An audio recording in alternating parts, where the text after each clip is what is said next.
BHK flat with 1110 SFT లో ₹1 కోటి మాత్రమే. బాచిపల్లి కెనడి గ్లోబల్ స్కూల్ కి 1 నిమిషం దూరంలో. ఇప్పటివరకు తీసిన 46 సినిమాల్లో అది 46th మూవీ అండి. స్పీడ్గా చెప్పగలరా? ఇన్ని బ్లాక్ బస్టర్లు, ఇన్ని సక్సెస్ఫుల్ తీశాను, ఇన్ని యావరేజ్ స్పీడ్గా చెప్పగలరా సార్? నాకు అన్ని సినిమాలు గుర్తుంటాయండి. నేను స్టార్ట్ చేసింది ఎమ్మెల్యే, డీసెంట్ మూవీ అంటే first movie. Average movie average అది బాగా వచ్చిందండి. ఆ రోజుకి కళ్యాణ్ రామ్ గారిది సెకండ్ బెస్ట్ మూవీ. ఇజం తర్వాత దట్ వాజ్ ద లార్జెస్ట్. ఇమీడియట్గా ద సేమ్ ఇయర్ మాకు గూఢచారి ఉంది. గూఢచారి బ్లాక్ బస్టర్, దాంట్లో no doubt. That's a huge blockbuster, మామూలు కదా. అంటే నో డౌట్. అంతవరకు సినిమాల్లో ఎందుకు వెళ్తావు ఐటీ నుంచి అన్న వాళ్ళందరూ కామ్ అయిపోయే లాంటి మూవీ. గూఢచారితో ఒక హిట్ చేశారు. కూడా మంచి సినిమా. తర్వాత ఓ బేబీ వచ్చింది. ఓకే, ఓ బేబీ మీరు మీ ఓన్ కాదు కదా, ఎగ్జిక్యూటివ్ కదా మీరు, అంటే కో ప్రొడ్యూసర్ అనుకుంటా. జాయింట్ ప్రొడక్షన్ అంతా. అలాంటి గూఢచారి కూడా అలానే ఎగ్జిక్యూట్ చేసింది మేమే and we are partners. Okay, Karthikeya 2 కూడా అదే కదా. కార్తికేయ 2 కూడా మేము అంటే మౌంట్ చేసింది, ఎగ్జిక్యూట్ చేసింది అంతా మేము. అంటే joint. Abhishek Agarwal movie mount చేసింది మేము, ఓకే, కలిసి ఎగ్జిక్యూట్ చేస్తాము. దెన్ వెంకీ మామ ఉంది. నిశ్శబ్దంకి మేము కరెక్ట్గా మార్కెట్ చేయలేదు అప్పుడు. అప్పట్లో డిజిటల్ మార్కెటింగ్ వింగ్ మాది అంత స్ట్రాంగ్గా లేదు. వెంకీ మామ కూడా యావరేజ్ అది మరి. అదే బాగానే వచ్చిందండి. అంటే ఫస్ట్ కాంబినేషన్ మూవీ విత్ అంటే లార్జ్ హీరోస్ వితిన్ 3 years 2-3 yearsలో చేయడం అన్న 2 years అండి యాక్చువల్గా. మేము వచ్చిన సెకండ్ ఇయరే. దెన్ కార్తికేయ నాకు ధమాకా ఉంది, తర్వాత బ్రో ఉంది. బ్రో సూపర్ హిట్ ఏం కాదు, యావరేజ్ మూవీనే కదా. ఒక 4 months చేసి ఎగ్జిక్యూట్ చేసిన దానిలో that's very good size movie. అంటే పవన్ కళ్యాణ్ గారి మీద హైప్తో కొంత నడిచింది అనుకోండి మూవీ. అది ఆయన సైజ్ ఆఫ్ స్పాన్ లేదు, బట్ బికాస్ దిట్స్ స్మాలర్ విండోలో తీసిన మూవీ. మేబీ ఇంకొంచెం బాగా చేసిండొచ్చు మేము. అంటే ఎలా సార్, ఇప్పుడు కొంతమంది హీరోలు సార్, చిరంజీవి గారు కావచ్చు, పవన్ కళ్యాణ్ గారు కావచ్చు, అల్లు అర్జున్, రామ్ చరణ్ తేజ్, ప్రభాస్, జూనియర్ ఎన్టీఆర్, ఇలాంటి వారు ఉన్నారు సార్. వీళ్ళందరికంటే కథతో సంబంధం లేకపోయినా కూడా సినిమా తీస్తే వాళ్ళ ఇమేజ్తో మనకు సినిమా రిలీజ్, మన ప్రొడ్యూసర్ డబ్బులు ప్రొడ్యూసర్కి వచ్చేస్తాయి సార్, వాళ్ళ ఇమేజ్తో వచ్చేస్తాయి అనమాట. కానీ కథ సినిమాకి వెళ్ళి చూసిన తర్వాత కథ చాలా వరెస్ట్గా ఉంటుంది. కొన్ని సినిమాలు చిరంజీవి కూడా చాలా సినిమాలు చాలా ఫ్లాప్లు ఉన్నాయన్నమాట. ఇంకా ప్రభాస్వి అలా వస్తున్నా కూడా ప్రొడ్యూసర్ నష్టపోకుండా ఉంటాడనమాట. అంటే నా డబ్బులు వస్తే వాళ్ళ రవితేజది కూడా అలాగే ఉంటుంది మార్కెట్. అంటే వాళ్ళ మార్కెట్ని బట్టి పోతుంటుంది. కానీ పూర్తి స్థాయిలో కథలు బాగా విని సినిమాలు తీస్తే ఇంకా బాగుంటుంది కదా సార్. అసలుకి కేవలము హీరో బేస్ చేసుకొని పోకుండా కథలను బేస్ చేసుకొని పోతే బాగుంటుంది కదా సార్. మీకు ఇందాకే ఆల్రెడీ అడ్రస్ చేస్తున్నాను నేను. ప్యూర్ కాంబినేషన్ మీద చేయకూడదని డిసైడ్ చేసుకున్నాము. నెక్స్ట్ ఏది చేసినా కూడా కాంబినేషన్తో స్టోరీ మీద కాంబినేషన్ ఉంటుంది, but story first then combination. మీకు కాంబినేషన్ తర్వాత స్టోరీ కాదు, స్టోరీ తర్వాత కాంబినేషన్. అడవి శేషి గారితో మళ్ళీ ఇంకో సినిమా తీయబోతున్నారని తెలిసి G2 అని చేస్తున్నామండి. G2 will be in a different span. అంటే మిరాయి కానీ G2 కానీ ఒక 200 crores మూవీ స్పాన్లో ఉంటుంది. అంటే 200 crores పెట్టట్లేదు మేము. మిరాయికి ఒక 4 times ఎలివేషన్ వస్తుంది సైజు. G2 2.5 times వస్తుంది అనమాట మేము పెట్టిన దానిలో. గూఢచారి మేము పెట్టిన దానికి 5-6 times వచ్చింది అంటే స్పాన్. ఇప్పుడు అలా చేయడం కుదరకపోవచ్చు, బట్ మిరాయిలో 4-5 times స్పాన్ వస్తుంది, G2లో 2.5 times వస్తుంది. సో అలాంటి మేకింగ్ దీనిలో ఉంటుంది. అడిషియస్తో మాకు మల్టిపుల్ మూవీస్ ఉన్నాయి. ఎక్కడి నుంచి వస్తుంది సార్ ఇన్ని 100 కోట్లు సార్? సంపాదిస్తూ వస్తాయండి. ఎలా సంపాదిస్తున్నారు సార్? చెప్పండి, ఒక టెక్ కంపెనీలో ఇన్ని కోట్లు వచ్చేస్తున్నాయి సార్. టెక్ కంపెనీలో కావాల్సినంత వస్తుందండి. అదంతా తీసుకొని సినిమాలో పెడుతున్నారంట. అంత నేను ఎప్పుడు చెప్పలేదు.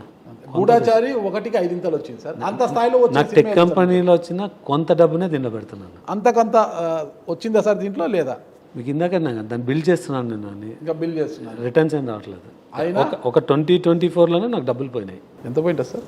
నంబర్ చెప్పలేను కానీ 3 digits పోయింది సార్. చెప్పండి సార్, పర్వాలేదు. ఐటీ వాళ్ళకి ఏం చూపెట్టాను. ఐటీ నా మనీ అంతా బయట నుంచి వస్తుంది, ఎఫ్డిఐకి వస్తుంది, నాకు ప్రాబ్లమే లేదు. ఓకే ఓకే, ఐటీ ప్రాబ్లం లేదు. రాంబాబు గారు ఎందుకు బ్లాక్ మనీ అనేసారు ఒకటే సార్? ఆయన వెళ్ళి కంప్లైంట్ కూడా ఇచ్చినాడు ఈడీలో. దానివల్ల మీకు ప్రచారం బాగా వచ్చింది సార్. మీరు అన్నారు కదా పాపులర్ అన్నది చాలా మందికి తెలిసి వచ్చింది అంతే.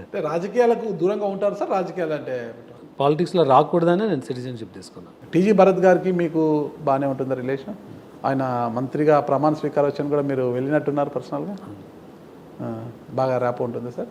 అంటే నేను వెంకటేష్ గారిని seem as a role model. TG Venkatesh గారు రోల్ మోడల్ అంతే. ఓకే, నాకే కదా మా ఏరియాలో అందరికీ.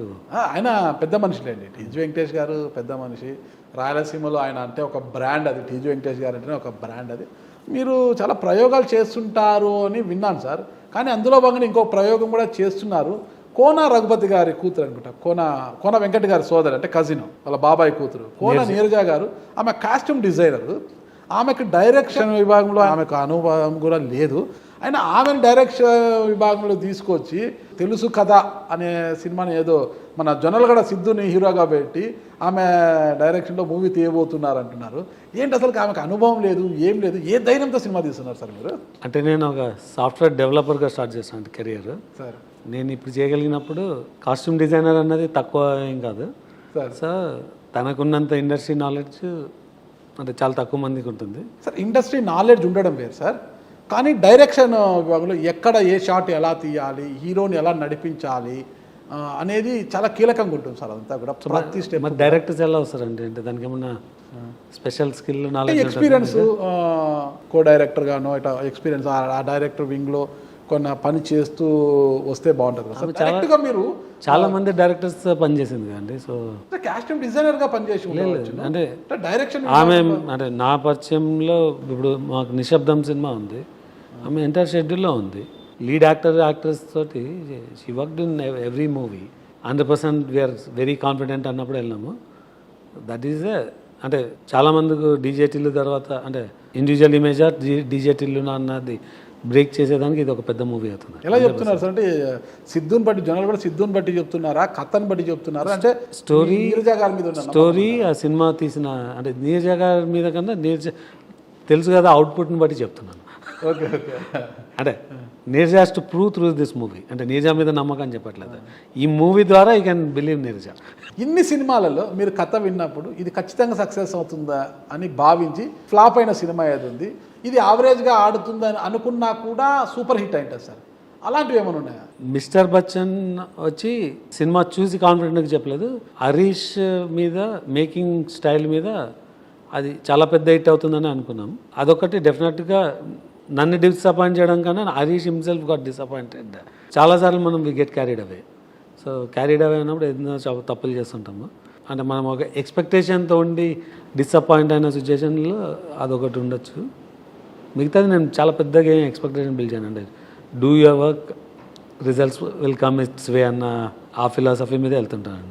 అంటే ఇది మామూలుగా ఉండొచ్చు అనుకున్నది సూపర్ హిట్ కొట్టినది అది ఉందా సార్? అంటే మామూలుగా ఉండొచ్చు అన్న దాని మీద ఏం లేదు. గూఢచారి అనేది first movie I believed in Sesh. అంటే నేను కొన్ని గ్లిమ్స్ చూసే దానిలో అంటే నేను మిడిల్లో జాయిన్ అయినాను సినిమాని. సో అది ఒక 1/3 20-30% అయినప్పుడు జాయిన్ అయినాను. అప్పుడు వీరాంధ్ర ప్రొడక్షన్. ప్యూర్గా శేష్ ప్యాషన్ అంతకుముందు క్షణం సినిమా చూడడం కానీ దెన్ తను చూపించిన 1 or 2 గ్లిమ్స్ మీద అది బిలీవ్ చేసి వెళ్ళాను. అది అంత మంచి పేరు వస్తుంది అన్నది అంటే వి డిడ్ంట్ ఎక్స్పెక్ట్. అంటే it gave us a lot of అంటే నేమ్ అండ్ ఫేమ్. మేము ఏమీ కష్టపడకుండా డబ్బులు సంపాదించిన సినిమా ఓ బేబీ ఏంటి. ఏమి చేయడం అంటే దాంట్లో ఏమి ఎక్కువ ఇన్వెస్ట్ చేయలేదు. Correct sir. So simple story చాలా బాగుంది. అలా షార్ట్ స్పాన్ ఒక 4 monthsలో తీసిన cinema it gave a extraordinary result.